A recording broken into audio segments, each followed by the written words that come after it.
महाराज की जय।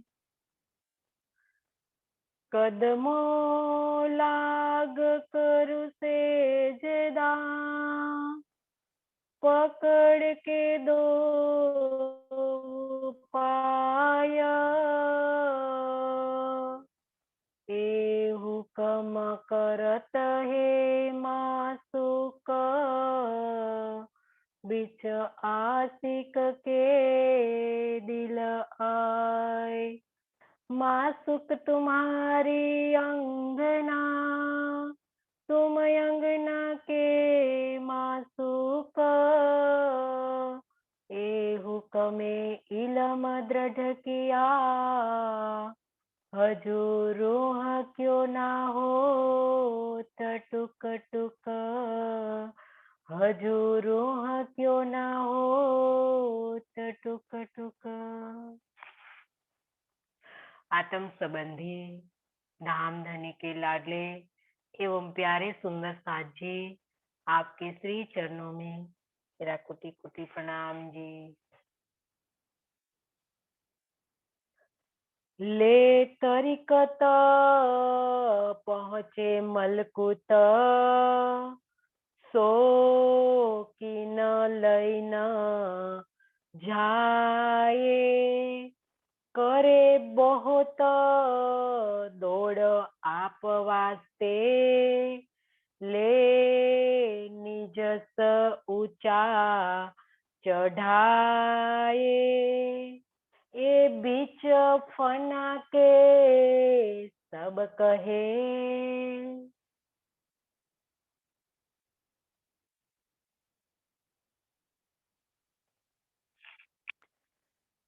श्री अक्षरातीत धाम धनी श्री महामती के धाम दिल में विराजमान होकर आज हम सब सुंदर साथ को इस मार्फत वाणी चर्चा का रसपान करवा रहे हैं।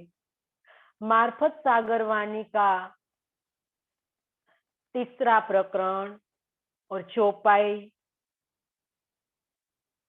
56 हमने पूर्ण की।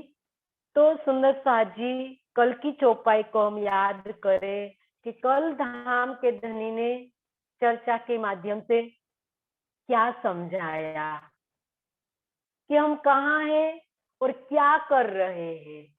जो हमें इस संसार के अंदर मनुष्य तन प्राप्त हुआ है, तो मनुष्य तन प्राप्त करने के बाद आज हमारी स्थिति क्या है, आज हम क्या कर रहे हैं, ये बात हमें कल समझाई धनी ने कि हे सुंदर साथ जी, संसार के लोग वैकुंठ तक पहुंचने के लिए कितनी कसनी करते हैं, मतलब तरीकत की बंदगी करते हैं और कई प्रकार से अपने को पवित्र करते हैं, निर्मल करते हैं, तब जाके उनको वैकुंठ की प्राप्ति होती है।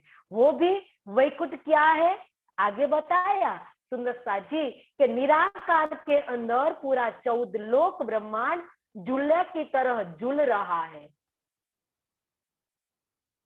भागवत में भी बताया है कि महाप्रलय में 14 लोक ब्रह्मांड का लय हो जाएगा। तो सुंदर साथी, वैकुंठ कौन सा लोक है? एक 15वां लोक है, 14वां लोक जो वैकुंठ है। तो वैकुंठ सुंदर साथी महाप्रलय के अंदर जो नष्ट होने वाला है, और वहां पहुंचने के लिए कई प्रकार की साधनाएं करने के बाद जो प्राप्त होता है।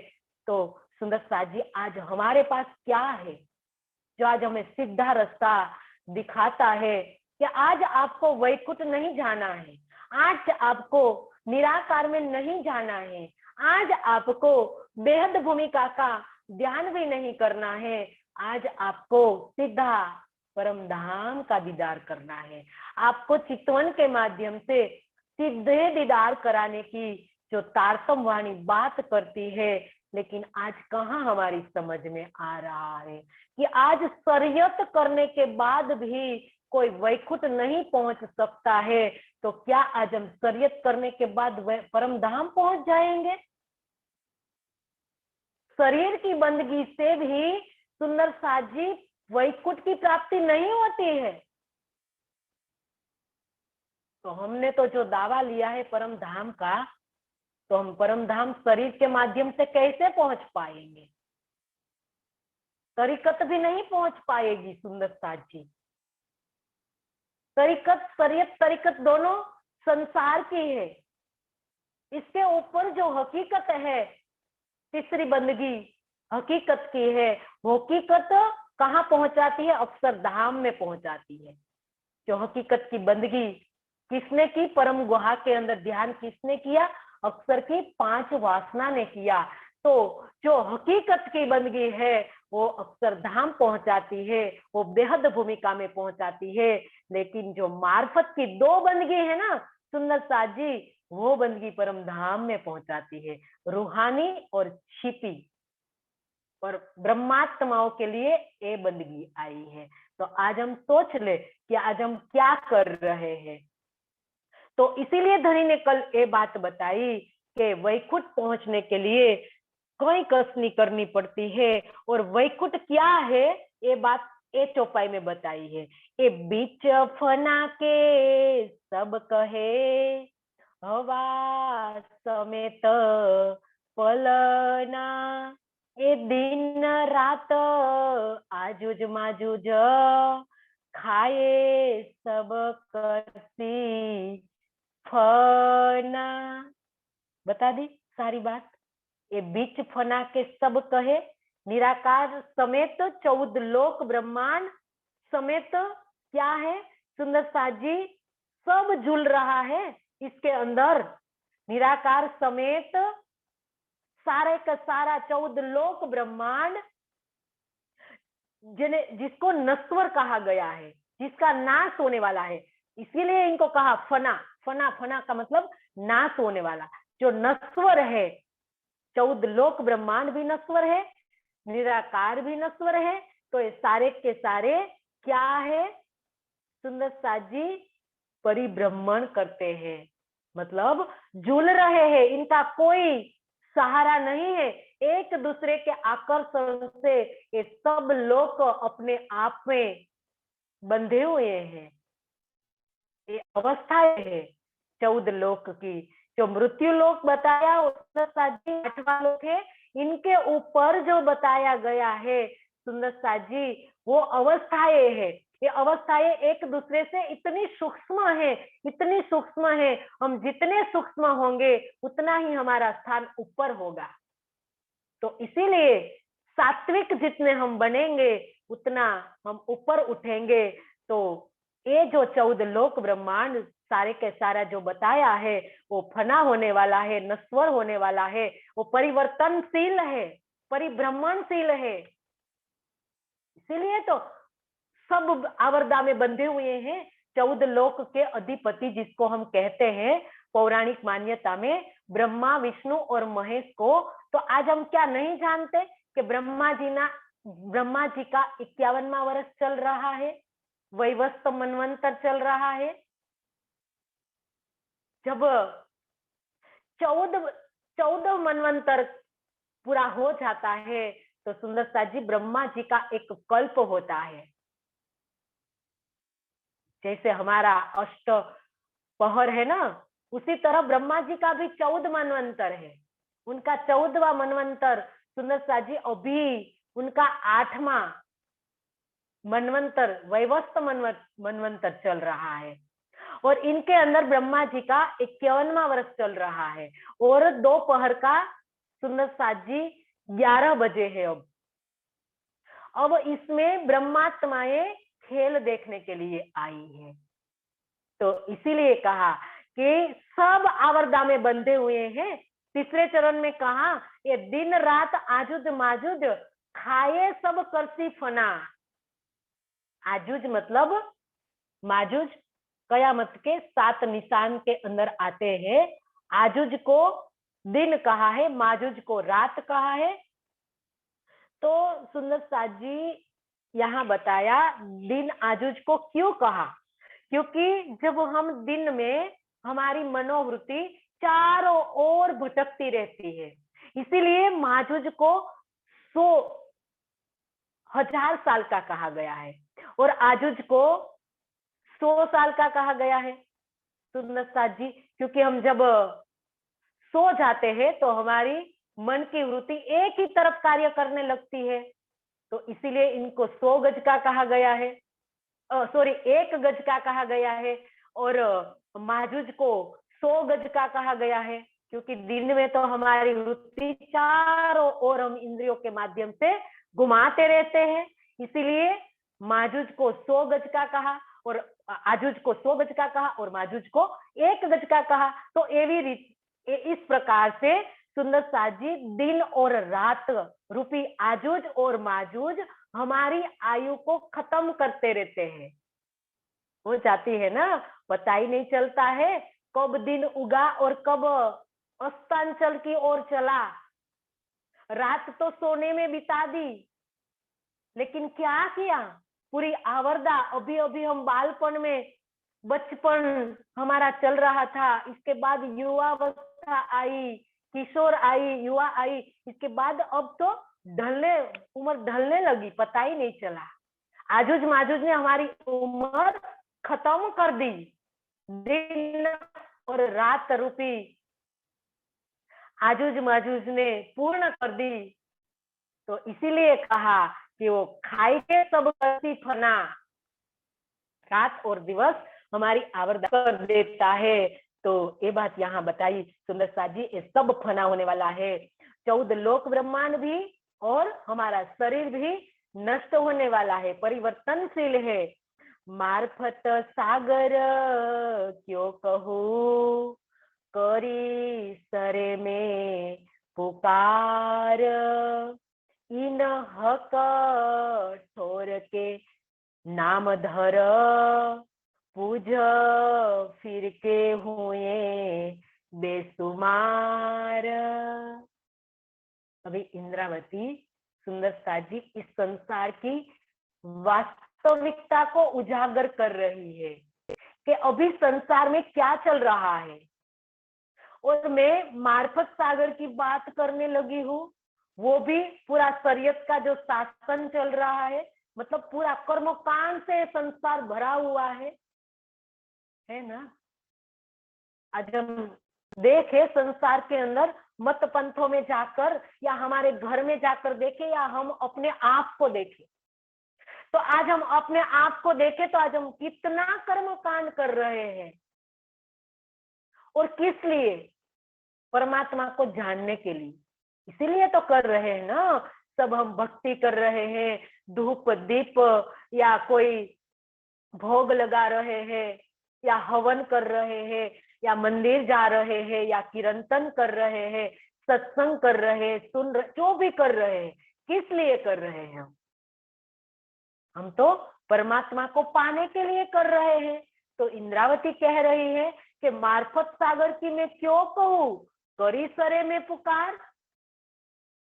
इंद्रावती कहती है कि इस संसार में चारों ओर कर्मकांड चल रहा है, सब लोग इंद्रियों में फंसे हुए हैं, इंद्रियों के माध्यम से भक्ति कर रहे हैं, कोई शरीर की भक्ति कर रहे हैं, शरीर से कोई परिक्रमा दे रहा है, और कोई इंद्रियों से, मुख से कोई माला फेर रहा है, हाथ से कोई माला फेर रहा है, मुख से कोई जाप कर रहा है। तो ये तो पूरा कर्म कांड है, तो संसार के अंदर सारा कर्म कांड भरा हुआ है, और इनके अंदर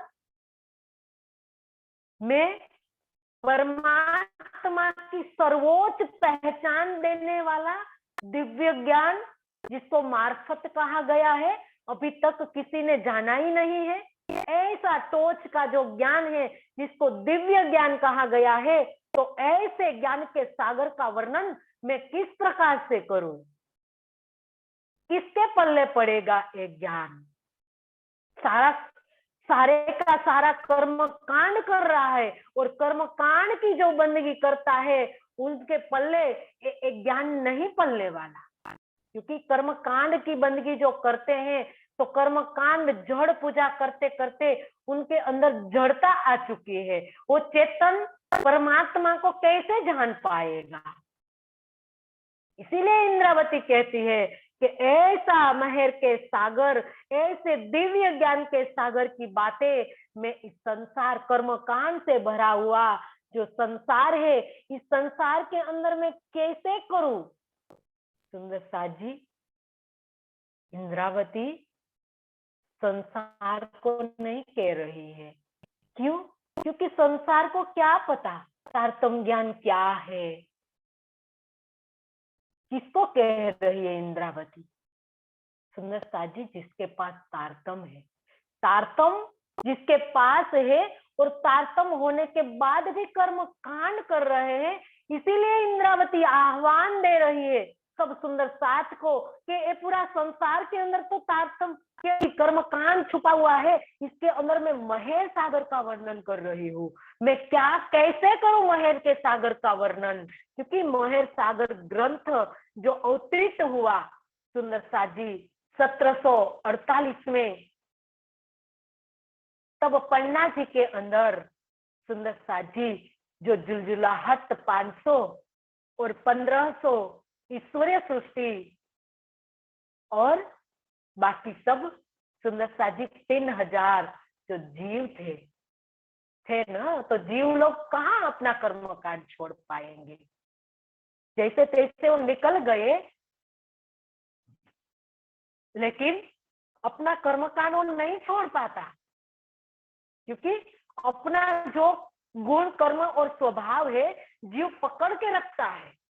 कितने भी उनको समझाए कि एक परमात्मा का ज्ञान है, वही परमात्मा की आपको शुद्धि देने वाला है, लेकिन दूसरी पल में कहेंगे कि ये हमसे नहीं छोड़ा जाएगा।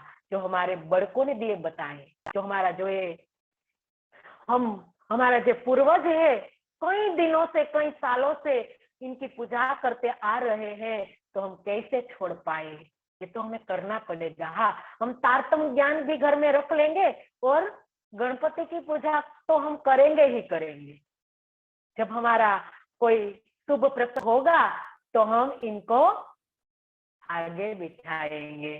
सुंदर साथ जी, कभी हमने सोचा है कि गणपति मतलब हाथी के मुख वाले गणपति को गणपति नहीं कहा है। गणपति मतलब अनंत गणों के स्वामी, जो अनंत ब्रह्मांडों के स्वामी, जो परमात्मा है, उनको गणपति कहा है। तो वाणी को आप किनारे कर दोगे और वो गणपति को आगे कर लोगे तो क्या आपका कार्य शुभ हो जाएगा? सुंदर साथ जी, कभी हमने सोचा है कि हम एक पल के लिए हमारे प्रियतम को याद कर लेंगे तो अशुभ भी शुभ हो जाता है कि जिसने सारे नक्षत्र को बनाया, जिसने सारे ग्रहों को बनाया और ग्रह नक्षत्र के आधार पर जो ब्राह्मण हमें मुहूर्त निकाल देता है तो वो शुभ कर देता है। हम 500 रुपया इनको देते हैं तो शुभ कर देता है। तो क्या हमारे अंदर कोई आत्म बल ही नहीं है कि हम इस परमात्मा को याद करें सीधा, और हम अपना मुहूर्त खुद नहीं निकाल सकते? सुंदर साथ जी, हम क्यों नहीं निकाल सकते? क्योंकि हमारे पास आत्म बल ही नहीं है। जब आत्म बल होगा तब सुंदर साथ जी ये सारा के सारा जो ज्योतिष फलित ज्योतिष है, जो मुहूर्त निकालने की जो विधि है सुंदर साथ जी वो बताई है, वो सारे का सारा आडंबर बताया है। तारतम वाणी आने के बाद सुंदर साथ जी सब शुभ ही शुभ है। जब हम शुभ संकल्प करने के जो भी समय में हम शुभ संकल्प करेंगे तो हम सुंदर साथ जी हमारा सारा कार्य शुभ ही होगा। लेकिन हम जब नेगेटिविटी में गहरे पड़े हुए हैं और हम शुभ संकल्प करेंगे, सुंदर साथ जी शुभ कार्य की शुरुआत करेंगे, भले हम गणपति को बिठाएंगे लेकिन हमारा शुभ नहीं होने वाला, क्योंकि हमारा अंदर नेगेटिविटी चल रही है। तो कैसे शुभ होगा?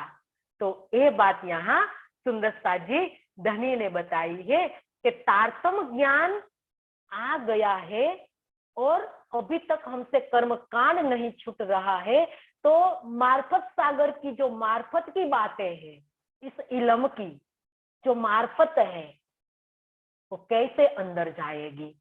कर्म कांड ही सारा भरा हुआ है हमारे अंदर कि हमने ये नहीं किया, वो नहीं किया, राज्य को आज भोग नहीं लगाया, राज्य की आज सेवा पूजा नहीं की तो राज्य क्या नहीं करेंगे। ऐसा ऐसा हमारे अंदर सुंदरता जी जो चल रहा है, तो एक कर्म कांड है।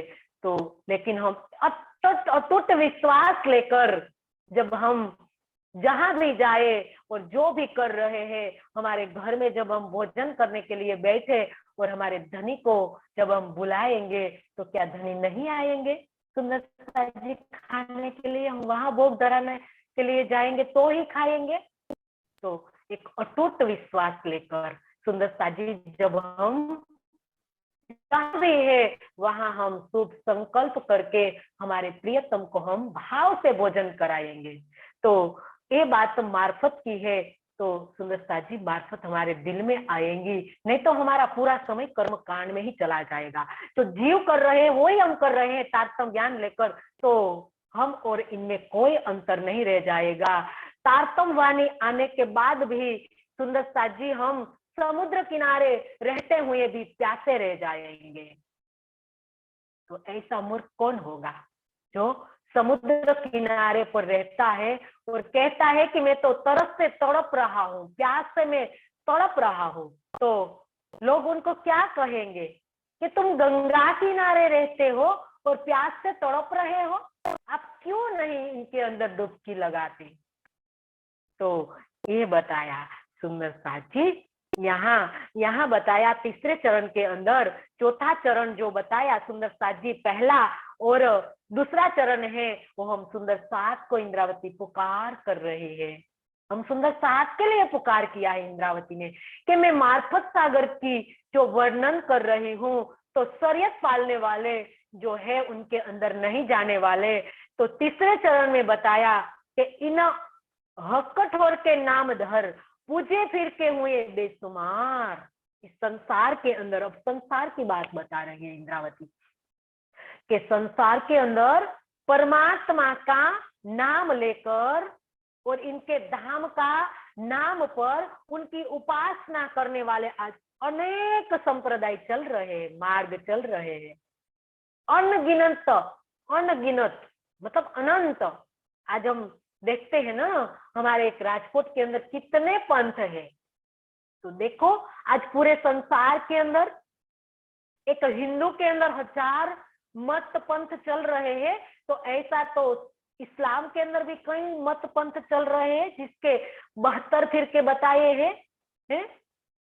ख्रिस्तियों के अंदर, इसके बाद सुंदर साजी ईसाई, सिख, पारसी, कई जो बड़े बड़े 10 धर्म बताए हैं। तो अनंत मत फिरके जो चल रहे हैं वो सब परमात्मा की बात करते हैं, वो सब परम धाम को लेकर बात करते हैं। और पूजा किसकी करते हैं? जड़ की। किसकी पूजा करते हैं? जड़ की पूजा करते हैं। किसी को चेतन परमात्मा की कोई शुद्धि नहीं है और जानना भी नहीं चाहता है। अभी तक उनके अनुयायी सुंदर साजी जानना भी नहीं चाहते कि परमात्मा कौन है, कहाँ रहते हैं, और जो जिसने अंगुली निर्देशन दिया उनको ही परमात्मा मान लिया। योगेश्वर श्री कृष्ण ने परमधाम की ओर आदेश दिया, अंगुली निर्देशन दिया कि जहां तत्र न भास्वती सूर्यो न पावको न शशांको न पावक यद गत्वा न निर्वंतते तद मम परम धाम। जहां जाने के बाद कोई सूर्य का प्रकाश नहीं है, चंद्र का प्रकाश नहीं है, वहां कोई अग्नि का प्रकाश नहीं है, वहां सुंदर साजी स्वयं प्रकाशित पार ब्रह्म का जो धाम है वो मेरा धाम है। उसने ब्राह्मी अवस्था में सुंदर साजी ये बात कही थी। वैसे तो कहा था कि तुम उनके चरणों में जा। अर्जुन को कहा था कि सर्वान धर्म परित्यज्य मामेक शरणम व्रज। सर्वान पर धर्म मतलब तमाम धर्म को छोड़कर आप उस परमात्मा के चरणों में जा, वहां तुमको मोक्ष की प्राप्ति होगी। तो ये सुंदरता जी अंगुली निर्देश किया ईशा ने अंगुली निर्देश किया बाइबल के अंदर। गुरु ग्रंथ साहिब ने कहा कि जब बीतेगा 39 लगेगा 40, तब होशी कोई मर्द मद का चेला। गुरु गोविंद साहिब ने भी कहा था, लेकिन आज सिखों ने गुरु गोविंद साहिब को ही परमात्मा मान लिया। कबीर के बीजक ग्रंथ के अंदर भी परमात्मा की बात बताई है, लेकिन सब ने कबीर को परमात्मा मान लिया। किसी ने योगेश्वर श्री कृष्ण को परमात्मा मान लिया, किसी को पता ही नहीं है। सब अपने अपने अनुयायियों ने अपने जो पंथ चलाए उनको ही परमात्मा मान लिया। आज देखो ने साईं बाबा, ज्यादा वर्ष नहीं हुए, लेकिन उनका पंथ चल गया, अपने अलग ग्रंथ बना लिया, अपने अलग चालीसा बना लिया।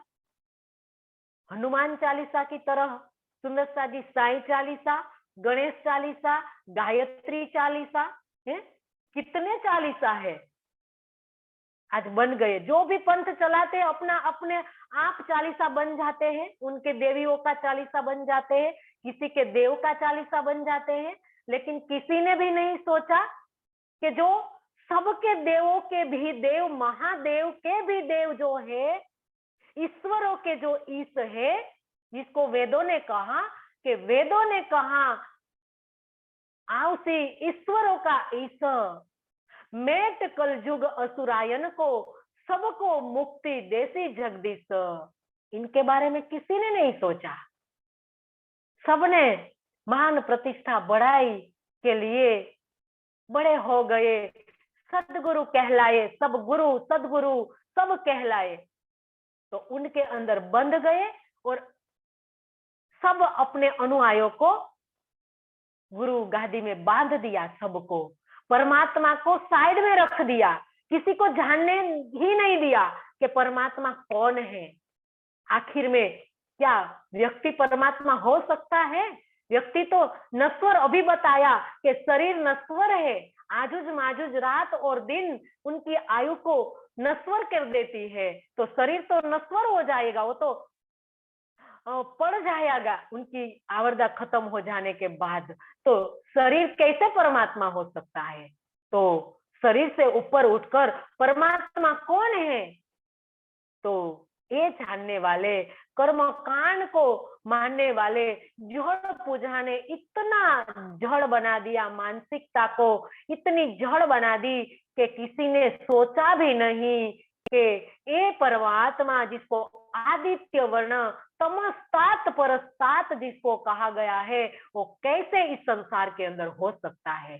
तो ये बात यहाँ बताई कि ऐसे कर्म कांड को मानने वाले, जड़ मूर्ति को पूजने वाले, जो अपने को सनातनी कहने वाले जो हिंदू आज जड़ पूजा के अंदर इतने फंस गए हैं कि उनको कोई विवेक ही नहीं है कि हम कौन हैं, कहाँ से आए हैं, और ये शरीर और संसार छोड़ने के पश्चात हमें जाना कहाँ है।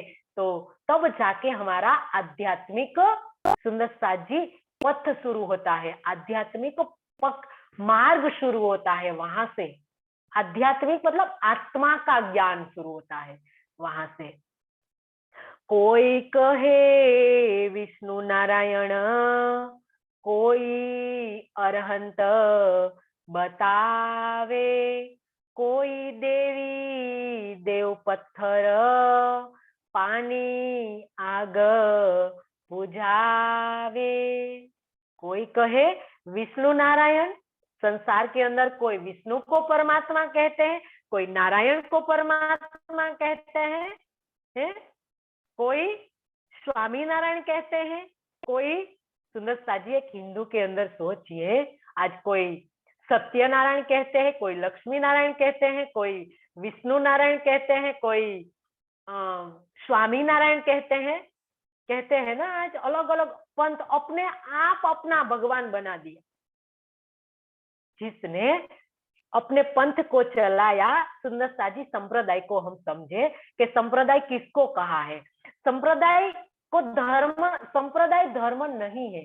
संप्रदाय का मतलब कोई महापुरुष ने कि कोई विचारधारा को चलाया, तो उस विचारधारा में कई लोग जुड़ गए, उस विचारधारा को अपनाए और उनका एक समूह बन गया। 100 का समूह बना, इसके 1000 बन, इसके बाद लाख बन गए।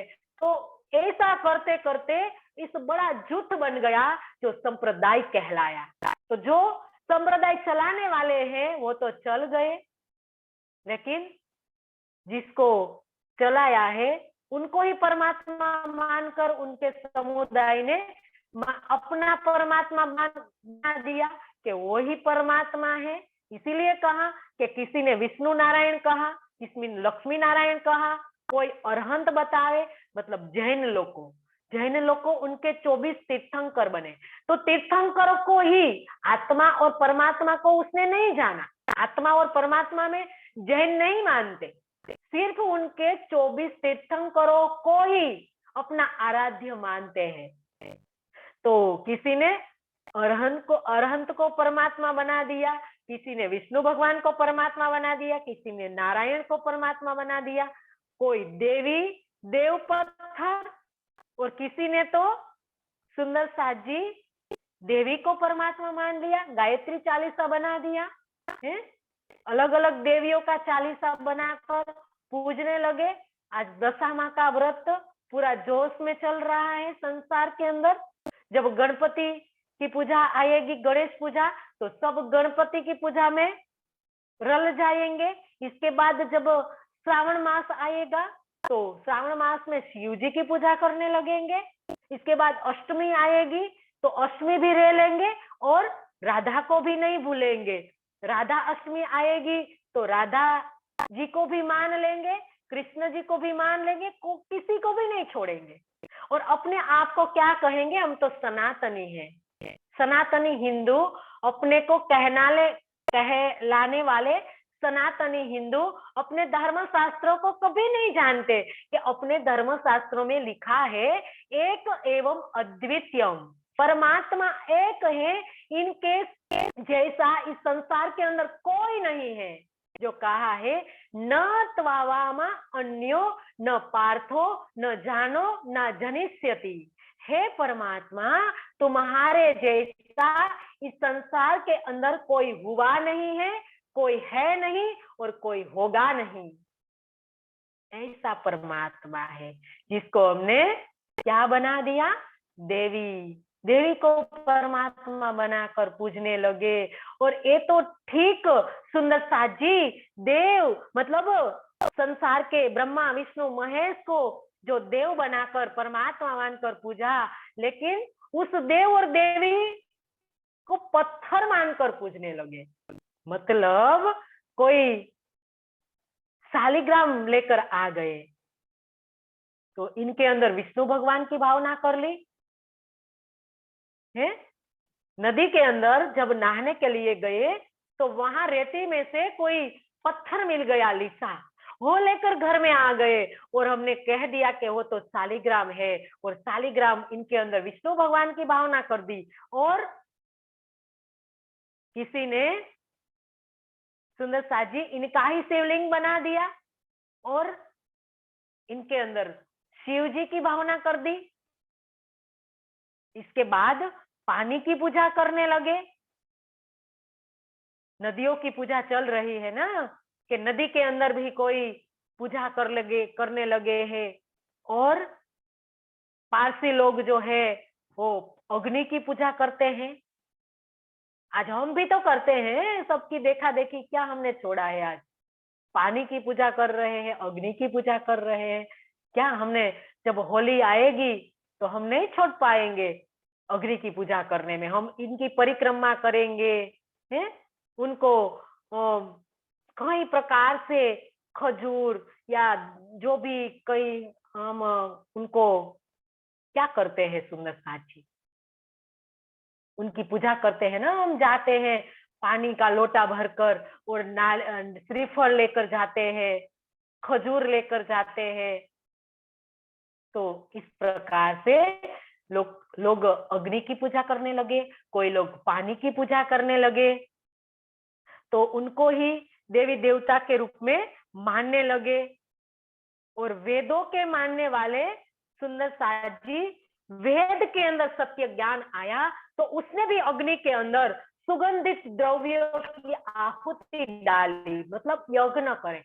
जो है ना वेद को मानने वाले, वो यज्ञ में मानते हैं, दर संडे वो यज्ञ करते हैं और इनके अंदर सुगंधित द्रव्य की आहुति देते हैं, तो वो तो अग्नि की पूजा हो गई ना, अग्नि की पूजा। और वायुमंडल की शुद्धि के लिए वो करते हैं, लेकिन हो तो गई अग्नि की पूजा। तो इस प्रकार से वेदों के अंदर बताया है कि एक अक्षर और अक्षरातीत की ही प्रार्थना वेदों में की गई है। कोई जड़ पूजा का निषेध बताया गया है, कोई देवी देवता या जड़ पूजा की का निषेध वेदों में बताया है, लेकिन वेदों के मानने वाले इस जड़ पूजा से अभी तक बाहर नहीं आए हैं, क्योंकि अभी तक गहराई से जाना ही नहीं है। तो इसीलिए सुंदर सा जी ये बात बताई कि संसार की वास्तविकता को बताई कि संसार में क्या चल रहा है। कोई कहे बेचुन है और बेच गुण, भी कहे बेसबी है और बेनी मून। अब तो कुरान के अंदर परमात्मा को, अल्लाह ताला को बेचुन कहा गया, बेचगुन कहा गया, बेसबी कहा गया, बेनीमुन कहा गया है। तो कुरान के मानने वाले सुंदर साजी, यहाँ हम जाने कि चू का मतलब है अनुभूत, प्रत्यक्ष अनुभूत होने वाला। तो इसका आधार लेकर बेच गुण कहा गया है कि जो इंद्रियों से प्रत्यक्ष नहीं होने वाला।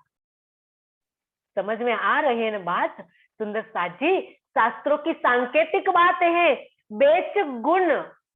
बेच गुण का मतलब इंद्रियों से प्रत्यक्ष नहीं होने वाला, इसको बेच गुण परमात्मा कहा है और बेचुन कहा है। और बेच गुण का मतलब सुंदर साजी शब्दातीत, क्या कहा है? शब्दातीत, अवर्णनीय, जिसका वर्णन नहीं हो सकता, जिसको वेदों में कहा शुक्रभाषी, चित्रभाषी, जिसको कहा है सुंदर साजी प्रकाश स्वरूप है, ज्योति का ज्योति है वो ए परमात्मा, शब्दातीत है, शब्द की परिधि से वो परे है, अवर्णनीय है, इसका वर्णन नहीं हो सकता शब्दों से। इसीलिए कुरान में कहा कि परमात्मा बेचुन है, बेचगुण है, बेसबी है। बेसबी का मतलब अनुपम है, इसकी कोई छवि नहीं है। सुंदर साजी, मिल पाएगी परमात्मा की छवि कहां से? हम कहां से ले आएंगे परमात्मा की छवि? अभी हमने बात की खुलासा के अंदर। आज हम कई प्रकार के फोटो बनाते हैं परमात्मा का। कैसे परमात्मा हो सकते हैं वो? आज हम कोई पण धर्म स्थान पर जाए तो वहां देवी देवताओं की छवि हमें मिलती है, लेकिन कहीं परमात्मा की फोटो हमें मिलेगी? आज तक कोई ले आया है? हमारे पूर्वज आज अभी तक जो भी है हमसे बड़े हैं, कोई लेकर आया है? हमारे हमारे जानकार में जो भी हमारे सगे संबंधी जो भी है, आज सबको पूछना कि आज आप धर्म तीर्थ स्थान पर जाते हो, चार धाम की यात्रा में जाते हो, तो वहां से आप परमात्मा की छवि लेकर आना।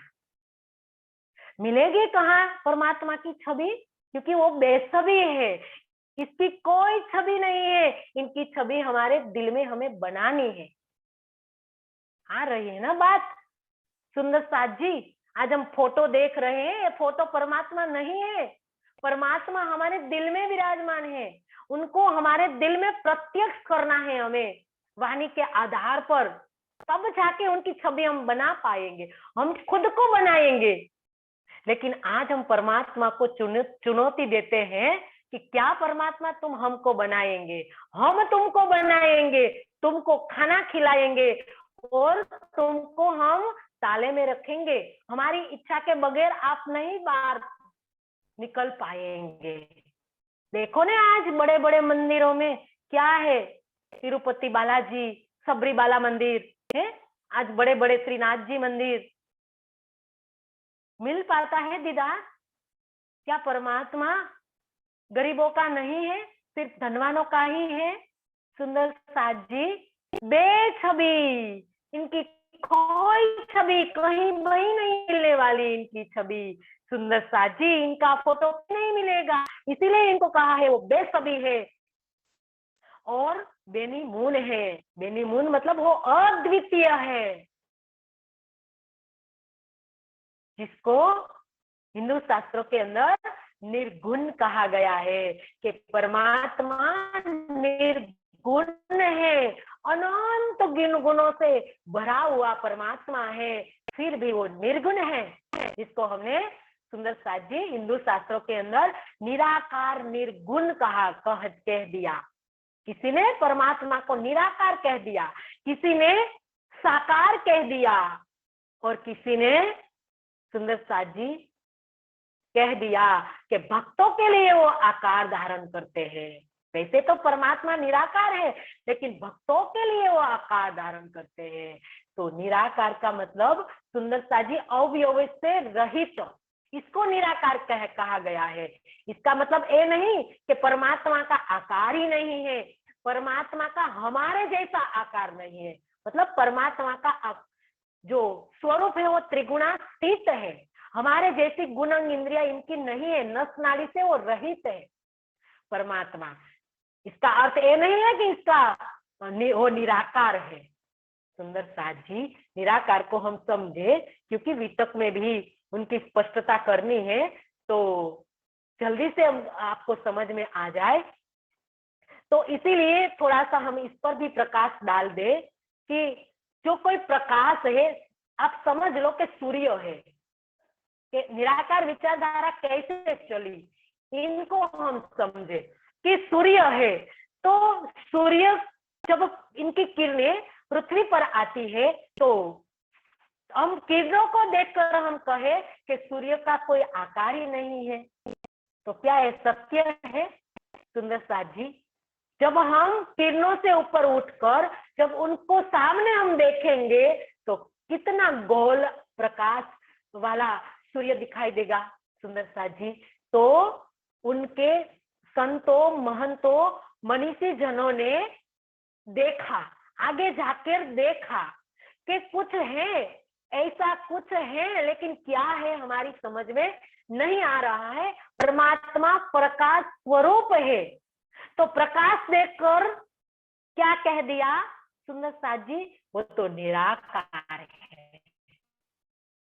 और निराकार की विचारधारा इसीलिए चली कि वहां से सुंदर साथ जी उनको सूक्ष्मति अति सूक्ष्म दर्शाने के लिए, परमात्मा को सूक्ष्मति अति सूक्ष्म परमात्मा है, तो उनको कण कण में व्यापक बता दिया कि वो तो कण कण में व्यापक है।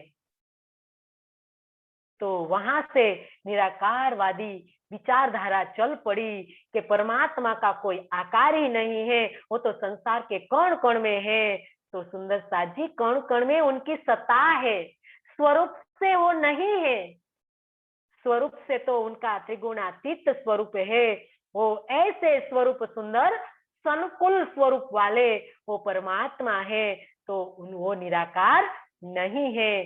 तो सुंदर साथ जी ये बात यहाँ किसी ने नहीं समझी, तो इसीलिए परमात्मा को आगे बताएगा। सुंदर साथ जी आगे की चौपाई में ये बात की स्पष्टता की है।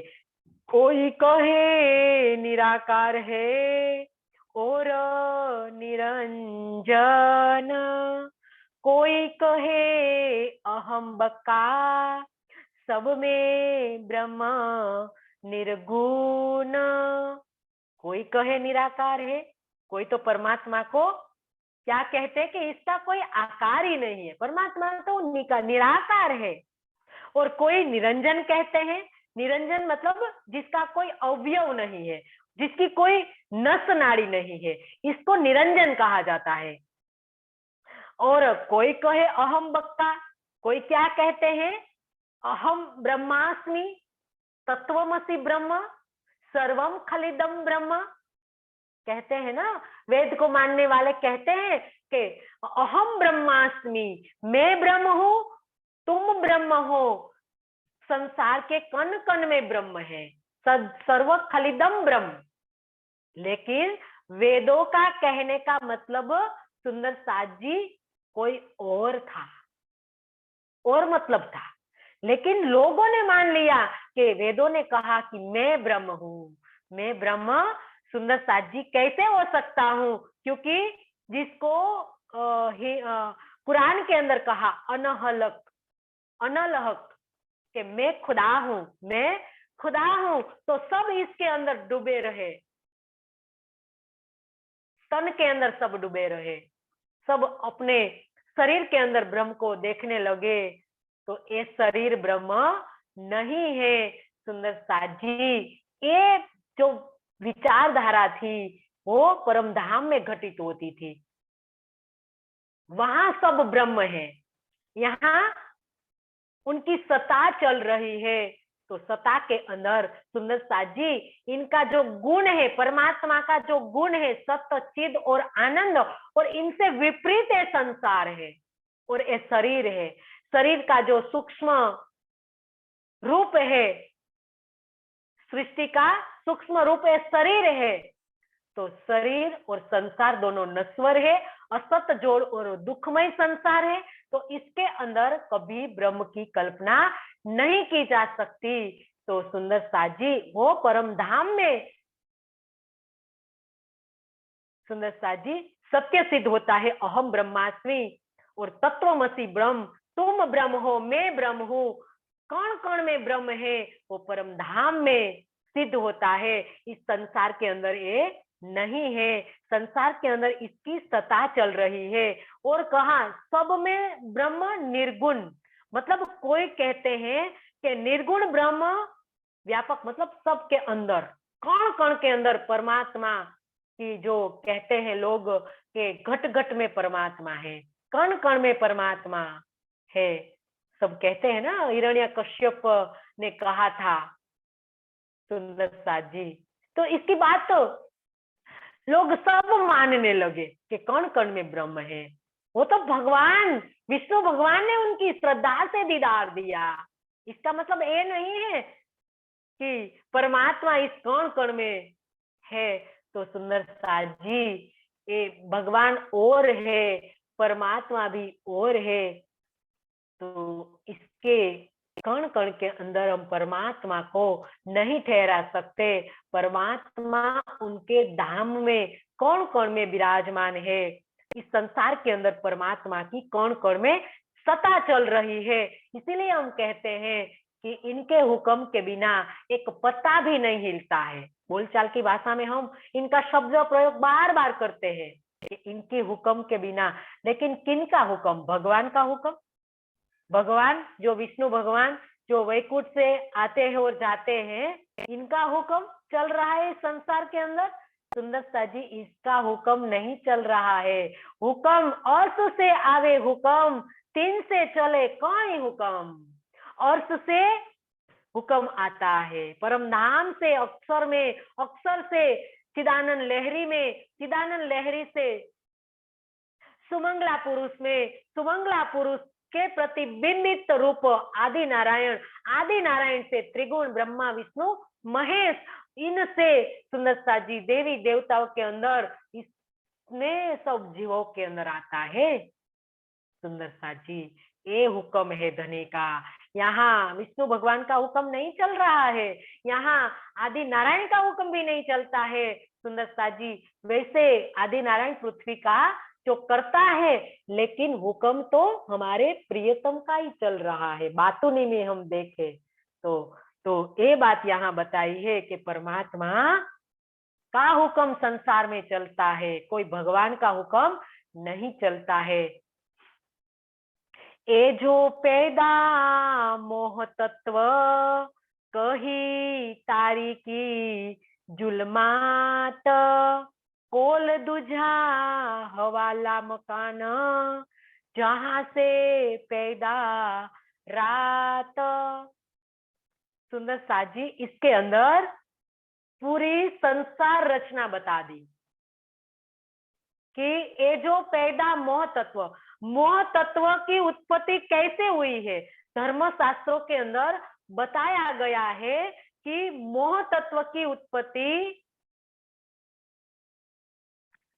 जो प्रकृति से मोह तत्व की उत्पत्ति हुई है, मूल प्रकृति से सुंदर साजी एक जड़ प्रकृति की उत्पत्ति हुई है। कैसे?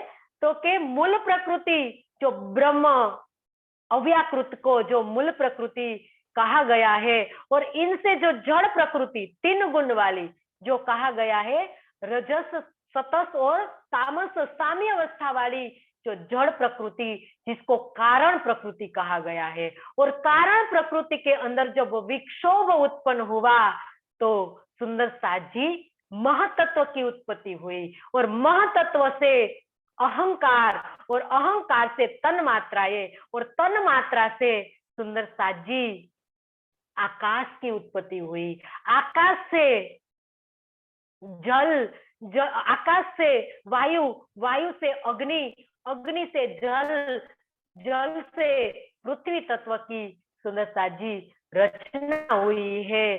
तो इसी प्रकार से धर्मशास्त्रों के अंदर मोह तत्वों की उत्पत्ति बताई गई है, और इनको ही कुरान कतेब ग्रंथों के अंदर इनको ही तारीकी कहा गया है, जुल्मत जिसको कहा गया है।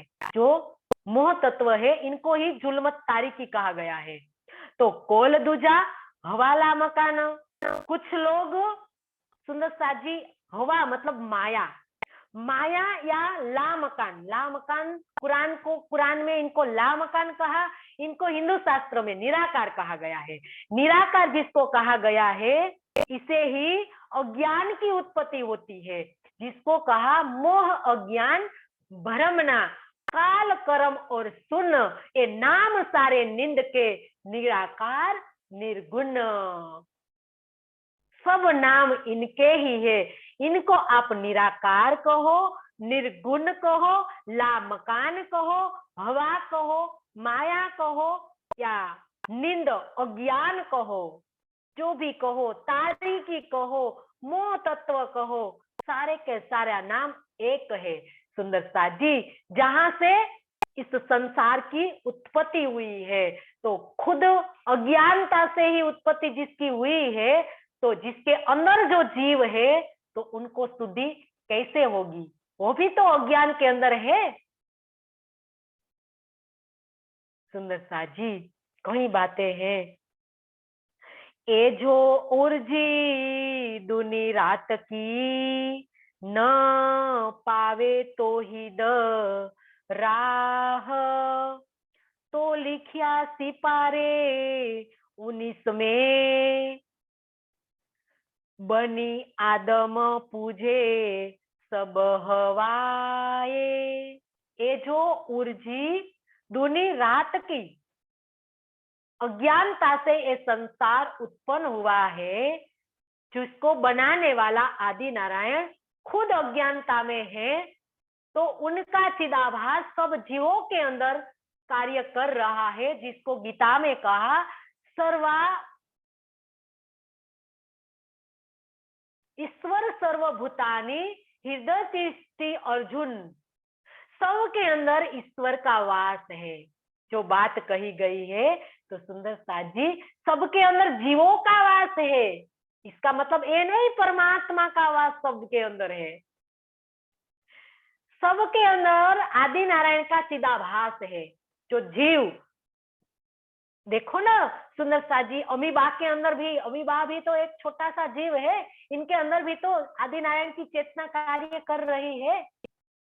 तो सबके अंदर आदि नारायण का चिदाभास होने से अर्जुन ने कहा, योगेश्वर श्री कृष्ण ने कहा कि सबके दिल के अंदर ईश्वर का वास है। ईश्वर का मतलब आदि नारायण का वास है। तो सुंदर साजी वो आदि नारायण खुद अज्ञानता से अज्ञानता में है, अज्ञानता के अंदर जो खुद है, और इनका जो अंश रूप जो जीव है, तो उनको कैसे पता चलेगा? वो भी तो अज्ञानता में है। इसीलिए कहा कि अज्ञानता के अंधकार में फंसी हुई दुनिया अद्वैत परमात्मा की उपासना के मार्ग पर वो नहीं चलती है। न पावे तौहीद राह, अज्ञानता की अंधकार में फंसी हुई दुनिया को परमात्मा की राह पर कैसे चल पाएगी? परमात्मा चेतन आनंद के स्वरूप है, सत्य चित और आनंद के स्वरूप है परमात्मा। तो उनकी राह पर चलने पर पूर्ण रूप से शरीर से परे होना पड़ेगा, इंद्रियों से परे होना पड़ेगा, ज्ञान लेना पड़ेगा, ज्ञान लेकर पूर्ण रूप से जागृत करना पड़ेगा इस जीव को जो सो रहा है, अज्ञानता की निद्रा में सो रहा है। सुंदर साथ जी, वैसे वो चेतन है जीव, लेकिन अज्ञानता की निद्रा में सो रहा है, तो इनको ज्ञान से जागृत करना है। तब जाके वो जागृत होगा, और जागृत होकर वो खड़ा हो जाएगा, वो अपने आप को आत्म समझेगा कि मैं कोई जीव नहीं हूं, मैं तो आत्म हूं। और वहां से हमारी आध्यात्मिक यात्रा शुरू हो जाएगी। सुंदर साथ जी, इसीलिए कहा कि वो अज्ञानता की निद्रा में परम धाम का रास्ता नहीं बना पाएगा, वो नहीं ले पाएगा वो राह, तौहीद की राह। तौहीद की राह मतलब परम धाम की राह। तो लिखिया सिपारे 19 में, तो इसीलिए सुंदर साथ जी 19वें सिपारे में, कुरान के 19वें सिपारे में संपूर्ण मानव जाति को क्या कहा? आदम का, आदम और हवा से उत्पन्न वाली सृष्टि कहा गया।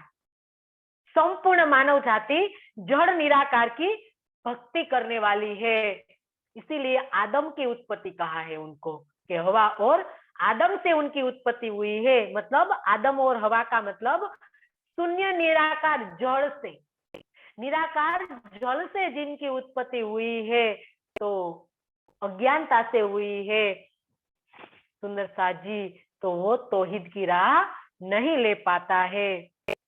दिया हवा का कुल्लफ ईमान के द्वारे पर, एक खोलेगा सोई सिरदार, या को पीठ देवे पैगंबर।